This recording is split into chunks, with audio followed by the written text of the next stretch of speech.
So the business builder model was saying, okay, if you're raising money, what are you raising money for? And typically you're raising money to hire people and to build a team and to then go to market, do marketing, drive revenues. So if you are a tech founder and you're kind of raising a 250K and I give you 250K and it's just you as a tech person, unless you're Mark Zuckerberg, you probably aren't great at jumping up on the stage and you aren't great at going out to see clients. And actually if you do try and do all that stuff, you're not doing what you're great at, which is building a product. So our model is to draw out the organizational charts of them as a successful business in 2 years' time, and we take our operational team and we drop into all of the gaps. So we become their head of sales, their head of marketing, their normal sales and marketing, their back office, their legal, their financial, and quite often also their CEO for strategic direction. As we drive revenue into their business, we start to hire the replacements to our team into their P&L from the revenue in their business. And so it's a fast growth kind of sustainable way of growing them.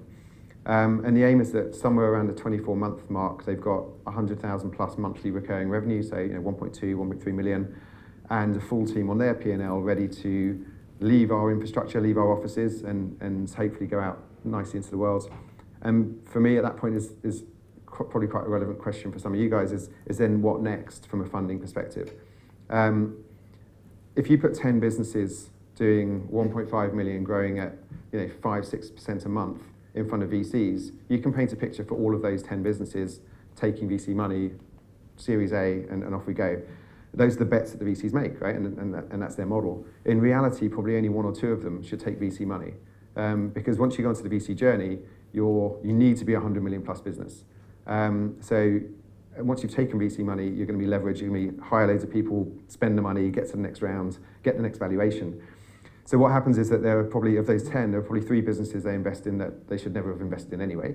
But then there's kind of 5 in the middle that could have been excellent 15, 20, 30 million pound businesses. But quite often they're the ones that end up collapsing and dying because they've been over leveraged. And then the VC says, shit, you're not my rising star, so I've got to put all my money into that one. And so you're not having the next funding rounds. And if they, as your lead investor, don't invest, guess what? The other VCs are going to say, well, why aren't you doing that one? So then no one invests, and then a perfectly good business can't cut their burn from 200,000 a month down to whatever stage they've got to. So we kind of work on, at each stage, strategically what is right for the business at that stage. And if you're a founder and you go through maybe 1, 2 funding rounds and then sell for 15, 20 million pounds, guess what? You've probably got a pretty decent check in your pocket. And it quite often will be the same amount, if not more, than going through A, B, C, D, E rounds, ending up with a 300 million exit, but you've only got 3% of the business left. So it's all about alignments. And I think for me, the funding side is a couple of key questions. The first one, why am I raising the money? Am I raising it to, B2C businesses quite often need to get big user growth, and there's that whole requirement to kind of get out there and get in front of eyeballs, and therefore user acquisition. So they can be pretty expensive, and quite often they'll have to go the strategic big chunk VC route. Or could they look at a lesser amount of money and strategic partnerships? Like where are their users? What deals could they do? So why you're raising money is really important, and do you have to?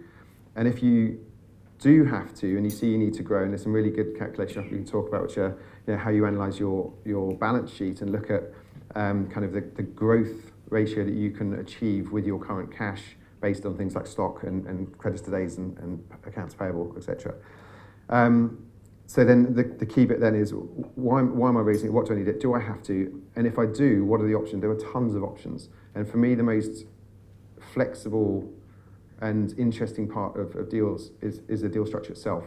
So you can use convertible loans, you can use strategic investors, you can use part debt, part equity.